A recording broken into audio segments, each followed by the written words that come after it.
enlisted in Team Tyson: Aaron Snowell, Richie Giacchetti, whom you'll remember from his long tour of duty with Larry Holmes, and Jay Bright. The three of them nestled just behind the fighter as they make their way toward the ring. It looks like a T formation with a flanker, Jim. That's right. Mike's playing quarterback. Aaron and Richie are the halfbacks, and Jay Bright is dropping back as a fullback into a sort of short punt formation at this point.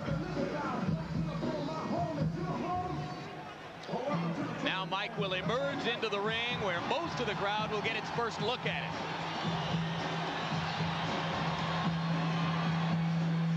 What he's wearing is a torn towel. And there you see the record. 38 wins, the one loss to Douglas in Tokyo. This the 40th bout of Tyson's professional career. His knockout percentage with 34 KOs is high, but not the highest in the history of the sport. And there goes Angela.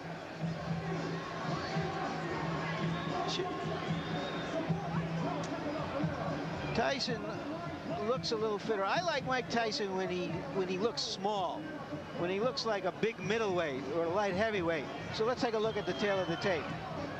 And you can see that the big disparity there is in height. Stewart 4 inches taller than his opponent. He has an 8-inch reach advantage. Tyson at 217 3/4 looks to most observers here to be splendidly trained, in terrific shape. And the punch stat numbers. There you see what Tyson did against Douglas. But look what Stewart did against Holyfield. 81 punches around, an amazing number of punches for a heavyweight. Rules for the bout, New Jersey's rules. 3 judges scoring the fight, 10-point must system, standing 8 count in effect, 3 knockdown rule in effect. Neither fighter can be saved by the bell. So right now let's go up to the ring announcer, Michael Buffer, for the pre-fight introduction. Ladies and gentlemen, Don King Productions, in association with the Trump Plaza Hotel and Casino here on the boardwalk in Atlantic City, New Jersey, present the featured bout of the evening. In attendance here at ringside tonight, ladies and gentlemen, our host, a man who's brought 50 championship bouts to Atlantic City in the last 4 years, Mr. Donald J. Trump. And in the ring at this time, the promoter for tonight's great event, and many others through the years around the world, Mr. Don King. This bout is sanctioned by the New Jersey State Athletic Control Board. All the officials shall remain the same except the judges assigned at ringside. For this bout, they are John Stewart, Rocky Castellani, and Eugene Grant. And now, ladies and gentlemen, from the Trump Plaza Hotel and Casino on the boardwalk in Atlantic City, New Jersey, let's get ready to rumble!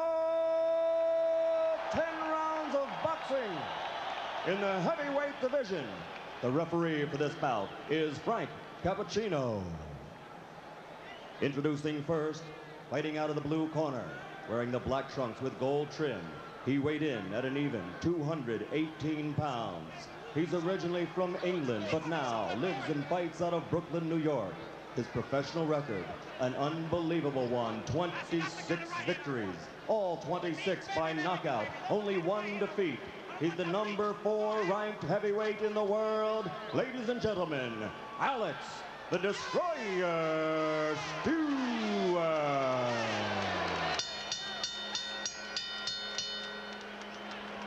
And fighting out of the red corner, wearing the solid black trunks, weighing 217 3/4 pounds, from Catskill, New York.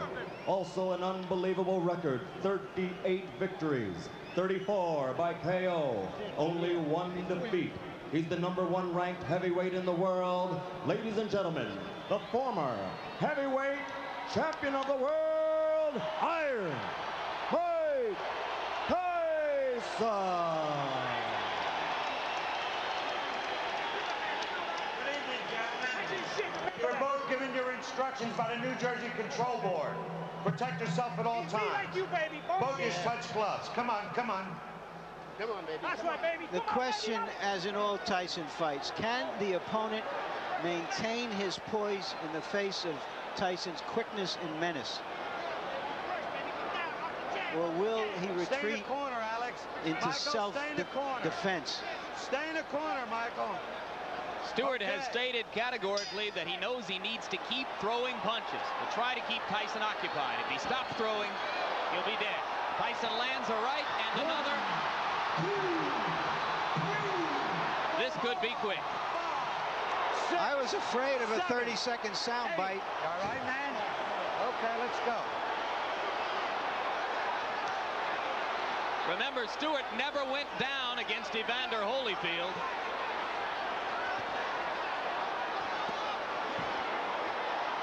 A shot to the body, another solid right hand. Stewart begins to throw as a means of trying to defend himself.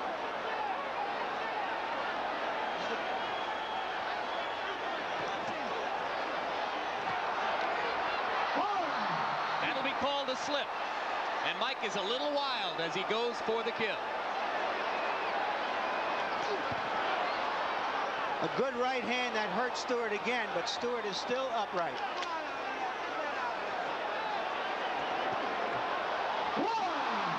That was a flush right hand. 4, 5, 6, 7, 8, 9. He's up just at the count of 9, Jim. How you feel, man? Taking a good You look wanna is continue? Cappuccino. He's going to let him go. 3 knockdown rule is in effect. If Stewart goes down again, it's over. And Stewart has quick throwing punches. You can see how wobbly his legs are.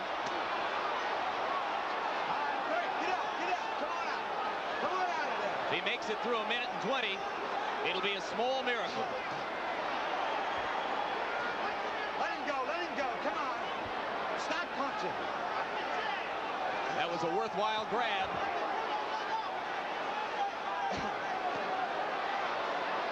Tyson missed with a left that would have done it. He's very calculating now, Tyson. 2 more right hands land. All right, Alex, let him out, Alex. Stewart must land something or else it's just a question of a few seconds. That'll do it. 2, 3, 4, 5, 6, They're 7. forgetting that the 3 8. knockdown rule is in effect. That's it, This fight is over. Well, Stewart said that Tyson was a mountain he had to climb. He just got knocked off that mountain. He just didn't have the style, Jim, unlike Douglas, to test the vulnerability of Tyson. Yeah, he's not nearly the technician that Douglas was when Douglas was good in Tokyo. Early in the fight, Douglas tied Tyson up. He used his jab. He survived and then and determined the pace of the fight.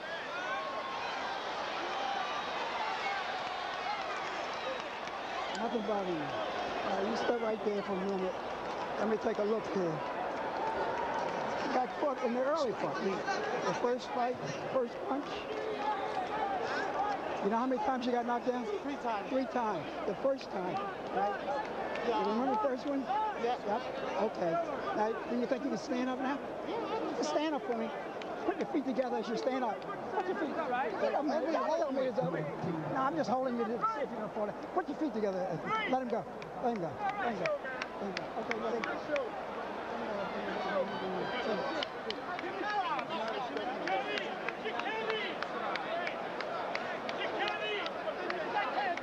And here's the first of the 3 knockdowns. You look at Tyson moving in with controlled fury, and the right hand puts Stewart down. Stewart was able to get up at the count of 5. Now we'll take a look. Is this the first knockdown again? Yes, it is. Another angle. The winner. The right hand to the top of the head was the one that put Alex down. That knockdown occurred within the first 10 seconds of the round.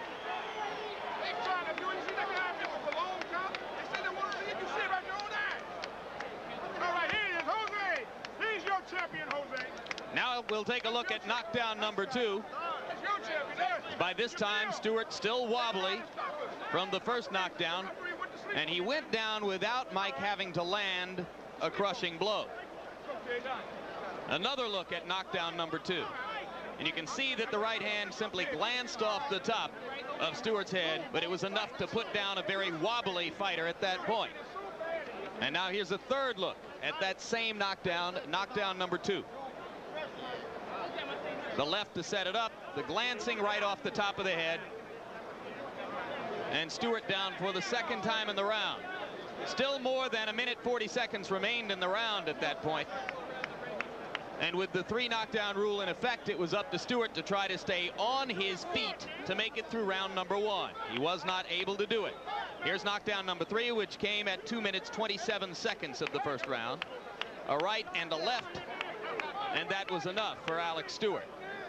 Referee Frank Cappuccino began the count, which was academic at that point because of the 3 knockdown rule. Another look at the third knockdown. Solid left to the side of the head, but by that time it was the accumulation of punishment throughout the round which contributed to Stewart's demise. So Mike Tyson, in his 3 fights in this particular ring, his last 3 fights I should say in this particular ring, has a 91-second knockout, a 93-second knockout, and this one 147 seconds. 3 first down knockouts in his last 3 appearances here in Atlantic City for Tyson. Punch stat statistics for the 1 round in the fight. Tyson threw 46 and landed 21. Stewart given credit for having landed 4 punches. He stopped punching somewhere early in the 2nd minute of the round and simply tried to survive from that point on, with the by now obvious result. So this crowd remains on its feet, almost everyone still here in the arena as they await the official announcement. And we wait to see if well, they've gotten the official announcement. I was looking at replays, and I'm told now that the official announcement has already been made by Michael Buffer. And we wait now to see if we'll get a chance to talk with Mike Tyson about this, the 39th victory of his professional career.